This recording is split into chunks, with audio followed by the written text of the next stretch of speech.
வந்திருக்கக்கூடியவங்களுக்கு ஒரு குடிநீர் ஏற்பாடோ அல்லது அவங்களுக்கு தேவையான ஒரு ஒரு பிஸ்கட்டோ அல்லது அவங்களுக்கு தேவையான வசதிகள் செய்வது அந்தந்த அரசியல் கட்சியினுடைய அவங்கதான் ஏற்பாடு செய்யணும். யாரு கூட்டம் நடத்துறாங்களோ அவங்கதான் ஏற்பாடு செய்யணும். இதுல குறைகளா சொல்லி திரும்பவும் சொல்லுங்க, அது குறைகளா சொல்லுங்க.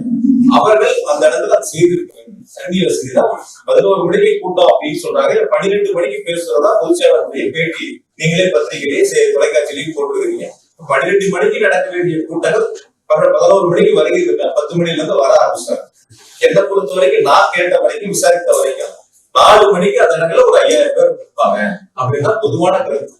சில பேர் உங்ககிட்ட கூட நானும் பேசினேன், எவ்வளவு பேர் இருக்காங்க கேட்கறது நீங்க சொன்னீங்க 4000 ஒரு 5000 பேர். அப்ப குறித்த நேரத்துல அந்த கூட்டங்கள் நடந்திருந்தாலோ அல்லது 12 மணிக்கு சொல்லி ஒரு 4 மணிக்கு நடந்திருந்தாலும் இது கொண்ட ஒரு அசம்பாதம் நடந்திருக்காது அப்படிங்கிறது பொதுமக்களுடைய கருத்தா இருக்கு. சனிக்கிழமை ஒரு சம்பள நாள் 5 மணிக்கு டெக்ஸ்ட்ல வேலை முடிச்சு சம்பளம் வாங்கக்கூடியவங்க, வேலைக்கு போறவங்க, ஒரு பில்டிங் வேலைக்கு போறவங்க, கொத்தனார் சித்தா வேலைக்கு போறவங்க கூட 5 மணி 6 மணிக்கு முடிச்சுட்டு சம்பளம் வாங்கிட்டு வீடுகளுக்கு செல்லக்கூடியவங்க அந்த இடத்துல பெருங்கிறதா வருகிட்டு இருக்காது அப்படிங்கிறதா பொதுமக்களுடைய கருத்தா இருக்கு.